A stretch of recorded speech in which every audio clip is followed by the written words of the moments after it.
Now there is a paratrooper model which has a side folding stock, and it was very popular with paratroopers because of how handy it was and how lightweight. Those really bring a premium. I'm with WorldWarSupply.com, and today we're here at the range with our paratrooper M1 carbine. Ours was a Paramarine M1 carbine, as evidenced by the original jump bag with the Paramarine symbol on it. This bag was used strapped to the side of the person, and it was put in for the jump. Ours has the pouch with the two little sewing stitches here, rather, where a 45 clip would go down, or the 30 round carbine would stay up a little higher in there, so it can be done with both. That's done for the Marines. They exclusively carry those. Extends like this.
In general, the original M1 carbines made during World War II are considered the most reliable. Several companies have produced them commercially over the years since then. Some of them are okay, but those guns rarely have the kind of reliability you can get out of a well-maintained GI carbine. The one exception is Fulton Armory. So when I got this gun, it was basically a perfect Fulton Armory receiver with a bunch of questionable parts stuck to it. So I bought a bunch of new parts, took it to a local gunsmith. They replaced everything and also found a couple other small issues that I missed. I also refinished the stock, and because I am a unapologetic heretic, I installed this Ultimac optic rail and the Swamp Fox Justice red dot sight. On my first trip to the range with this gun, it was having some feeding problems here and there. Not a big surprise, it's pretty common with these. It turns out my gunsmith forgot to tighten the gas piston nut. That's this little thing here under the barrel. Rather than drive back across town just to have him fix that, I just ordered the special wrench that you need to tighten the nut. So be sure to check your piston and piston nut if your carbine has reliability issues. After I took care of that, the gun started running really well most of the time. The one remaining issue was that the last round in the magazine would frequently get stuck on the feed ramp, especially with soft point ammo. I figured the main suspect there would be the magazines. All of my mags were the inexpensive but generally pretty decent KCI magazines, so I bought an unissued original unused GI magazine. Those are supposed to be the most reliable mags for this gun. After that, it fed everything just fine, including the soft point ammo. Eventually, I figured out I could put original GI followers in my KCI magazines, and they work just as well as the GI magazines. The followers are $5 a piece. That puts me at $17 total for each reliable KCI magazine, compared to $50 each for the original GI mags. That's a pretty good deal. Now, the drawback to replacing all the followers in my KCI mags is that I lose the bolt hold open feature. If you're not familiar with the M1 carbine, it doesn't lock open automatically when it's empty. But there is a workaround for that. The 30 round mags, which did not appear until close to the end of the war, have a modified follower with a little shelf in the back of it. When the last round is fired, the bolt catches on that little shelf and holds it open. When you remove the mag, the bolt closes again. KCI uses the hold open style followers in their 30 round mags and in their 15 round mags. The GI followers I bought to replace the KCI followers are the original standard style that do not hold the bolt open. Does that really matter? Well, I'm not planning to take an M1 carbine into combat, so probably not. With the mags that have the standard GI followers, I would not know the gun is empty until I pull the trigger and got a click instead of a bang. Once you get a fresh mag inserted, there are a few different ways to get around chambered. You can reach over the receiver like I did and run the charging handle with your support hand, or you can go under the receiver like that and run it from that side, or you can just shoulder the gun and run it with your strong hand. The way you start the process of reloading kind of depends on whether or not the magazine drops free. The downside of the hold open magazines is that they do not drop free when you press the mag release. The pressure from the bolt on the back of the follower prevents them from falling out, so you have to actually pull the mag out. So with the hold open mag, I would first pull the empty mag out before I would reach for the new mag. There is definitely a case to be made for using magazines that tell you when you're holding an empty gun. I think the real takeaway from this exercise is that doing emergency reloads with the M1 carbine is slow and annoying. The M1 carbine's mag well has 0 bevel. The mag release is pretty stiff, especially if you don't hit it at just the right angle. Sometimes my finger confused the safety for the mag release. Now overall, the controls are actually really good compared to other guns from that World War II era.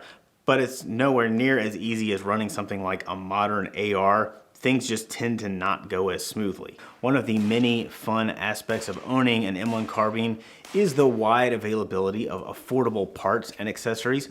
For example, stripper clips are cheap and super convenient, and I got this cool surplus magazine belt pouch for about 20 bucks.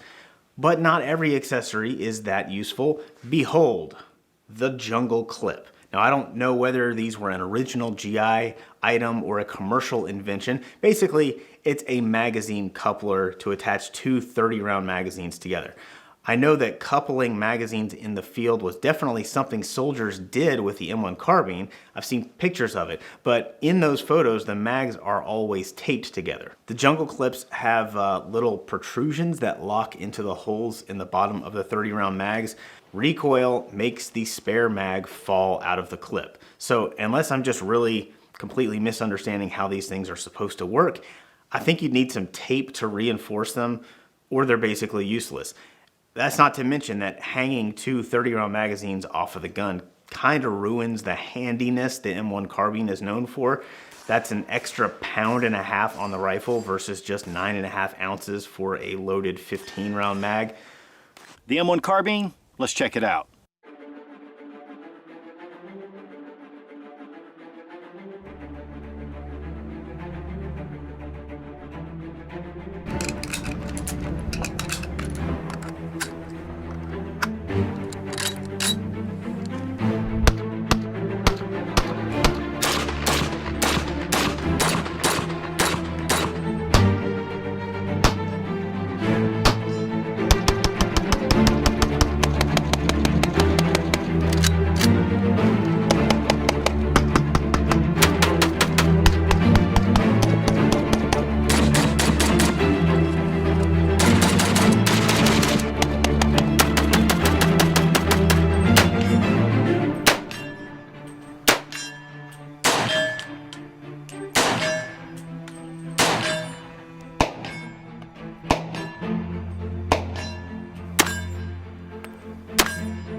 The M1 carbine was designed in the late 30s and put into service with the U.S. in 1942 and served not only through World War II, Korea, and also Vietnam, and still serves in military and police forces all around the world.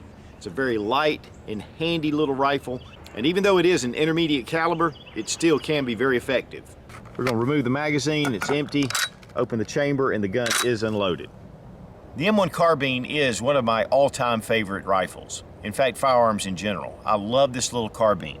A lot of it has to do, obviously, with the history that goes behind this. It has that really old vintage look with the wood stock, the Parkerized finish all along the parts, and really, if this rifle could tell a story, it would probably be just incredible. Now, the War Department during World War II was looking for an intermediate cartridge. They wanted something that was much lighter than the M1 Garand.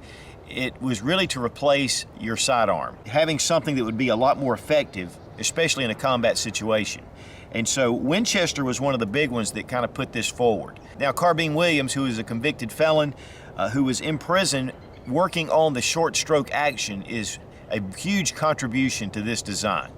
He was actually hired by Winchester and brought in to finish out the short stroke piston.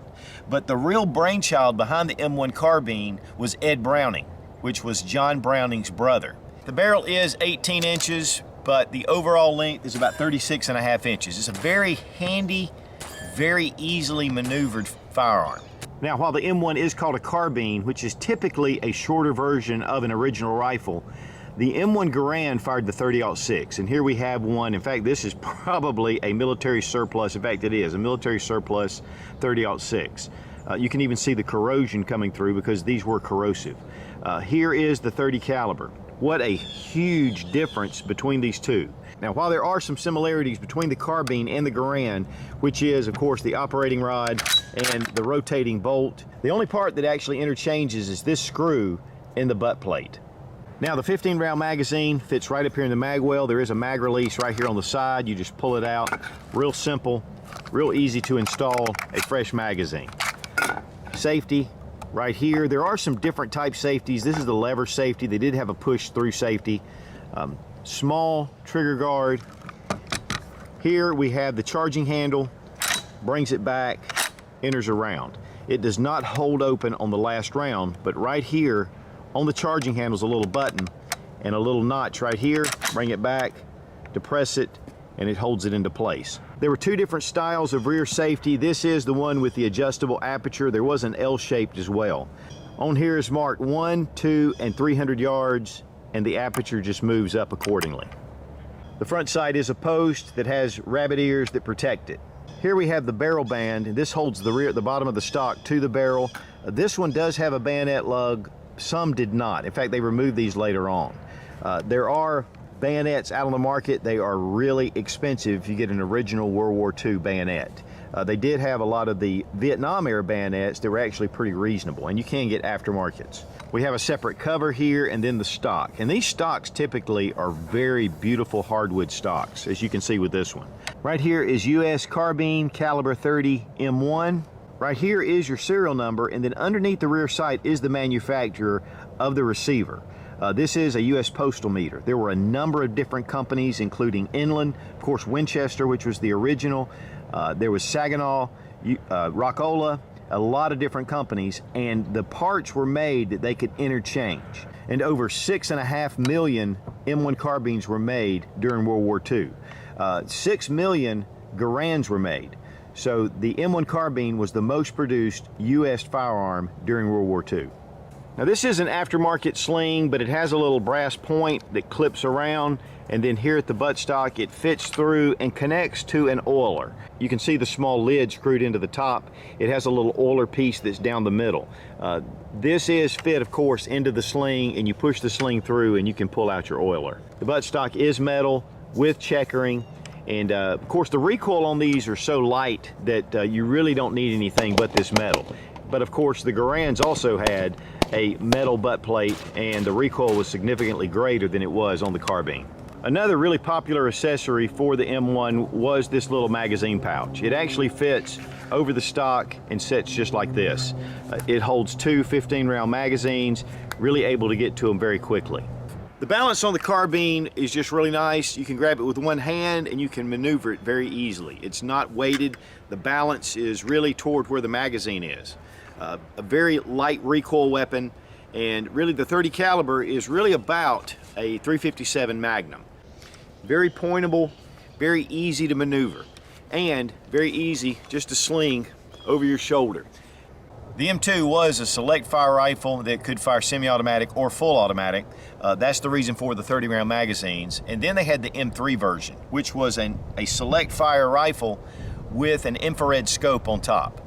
And it was only out to about 70 yards effective. Now, once Korea came into play and they had upgraded the infrared scopes, they were able to get out to about 125 yards. During World War II, it only cost $45 to produce an M1 carbine. If you can find them today, typically they run between $850 and $1,000.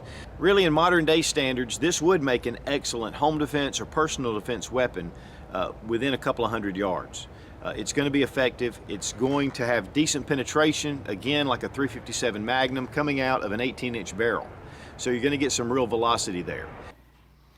This is care and maintenance of the M1 carbine. Now, the M1 carbine is a pretty nice rifle. Everybody likes them. So let's talk about cleaning.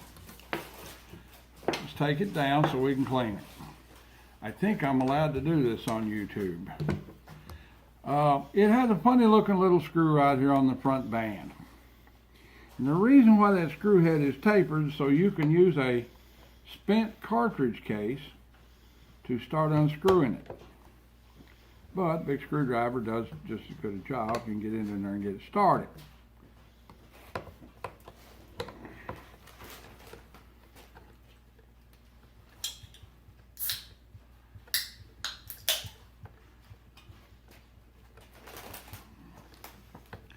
Hey, give me a grease pot back, will you?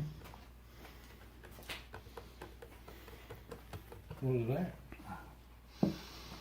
In that gun case, open and unzip that gun case. Give me that little yellow grease pot out there. Okay, and you have to push down on this spring and work this guy forward. And then this band comes off, just like an aggravation. Your top cover comes off. Now, a lot of people go to take a carbine apart, and the first thing you do is to take this screw out. Well, this stays in the gun. This is your rear mounting trunnion, and it just stays in the gun. It can be removed, but it doesn't need to be removed. You can just take it out, just like that, and it'll stay in the gun. Okay, there's that. Now, the next thing is to take out your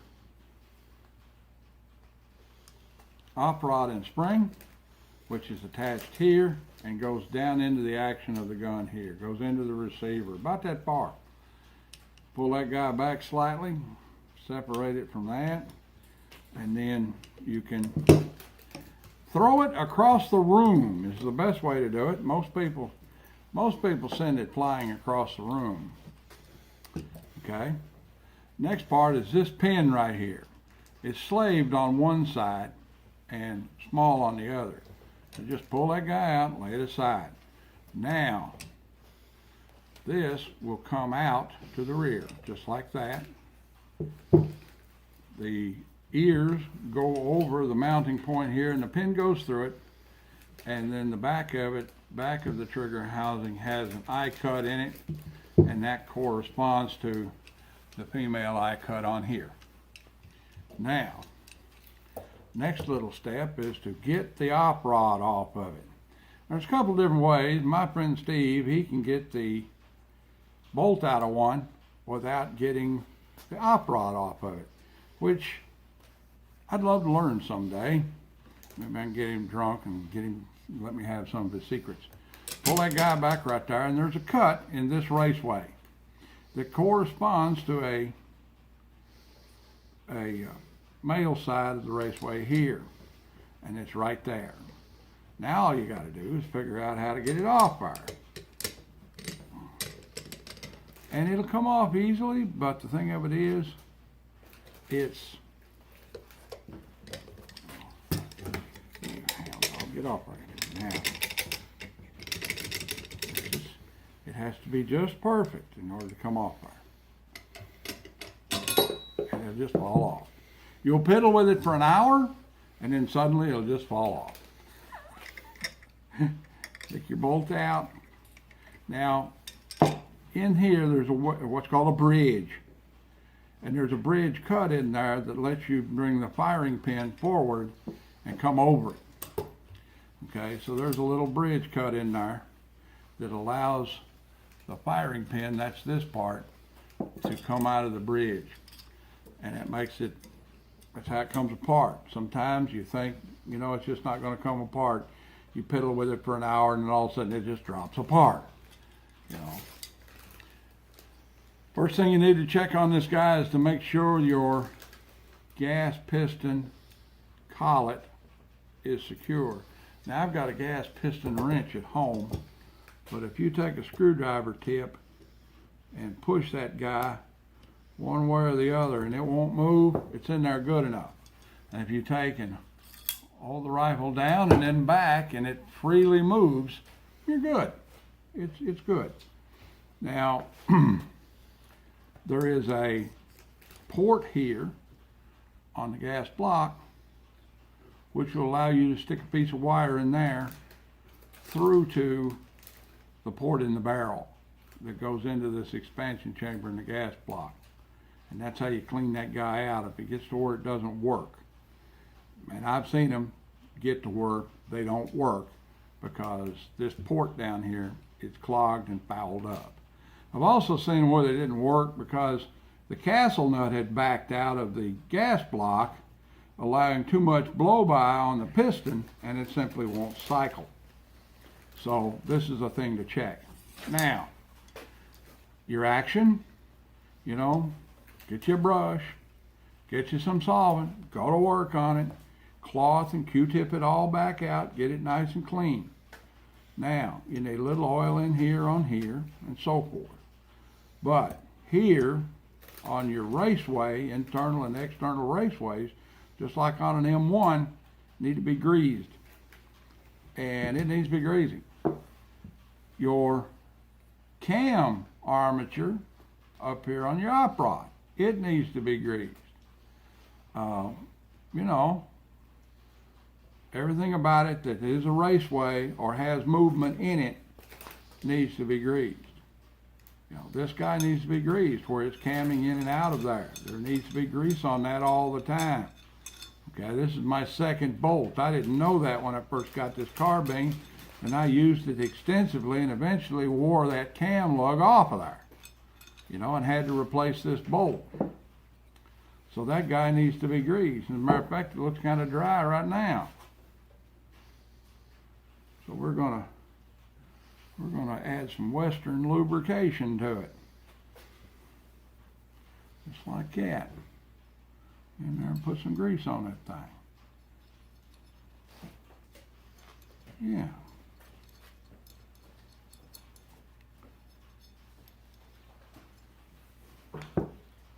You know, this raceway needs to be greased.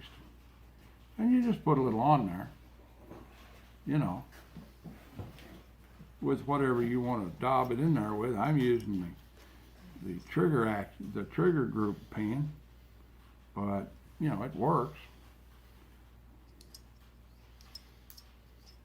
All right. Now, how do you clean it? Well, you clean the barrel religiously every time you shoot it, just about. This barrel is chrome lined, so it's not a big problem for corrosion. It helps to have one of these, a barracks rod or a solid rod. You can buy a commercial solid rod and put it to work, it's no problem. Okay, 3 or 4 trips through with a 30 caliber brush, 3 or 4 trips through with a solvent on a patch, 3 or 2 trips through it with a clean solvent, and you're ready to go. All right, let's put her back together. See if Jones can get it back together. If I can get my thumb out. All right, here we go. Bridge, that goes there. The little one goes in the raceway like that. Come around here. Get your op rod back on. Op rod back on your cam lug like that. That's like there like that.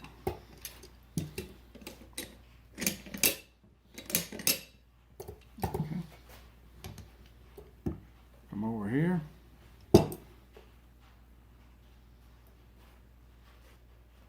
reset your op spring and guide, which goes in this way.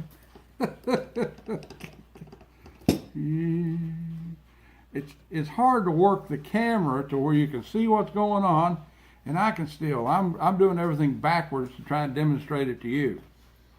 You know, that's where these demonstration videos go south with me, is because I'm trying to work from the. It's like a school teacher trying to read a book upside down, and you get a hand cramp, and it goes in there like that. It takes at least one hand cramp to get it in there. Okay, next step. Gun's cocked, your action is cocked. Remember the female and the male and the ears. I'm up here just like that. The female and the male together and the ears. Okay, and you have this pin, which is not enslaved. It just drops in there. So you've got one side that's bigger than the other side. And if you could work it out here. Oh, that ain't even nearly right. Let's try it the other way. You notice the trigger groove slightly offset, and it goes in that way. See, now it's almost flush, okay? All right, put your action back in the stock. I'll do this in the dark sometime. Little hook in there, hooks in your like that. It all drops back in there, just like that. Come around here, reset your wood, and then bring your stock pearl back. Now this is a World War II style one. This is not a World War II manufactured gun, but it is a World War II style one. This one is manufactured by Auto Ordnance. I bought this about 20 years ago, and it's been a really good carbine. I shoot everything out of it, from GI Ball to My Funky Reloads to Swanson's Blanks, because I do World War II reenacting. And take the guy and tighten it up. Love these wood handle screwdrivers. And it needs to be on there fairly tight, because it's holding everything together. It holds the entire gun together.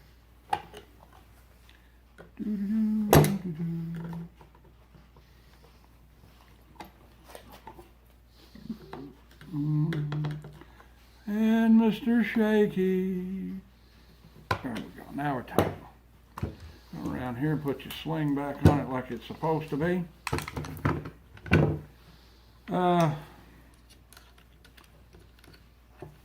Nice khaki sling. All right, there it is back together. Function check in the normal manner.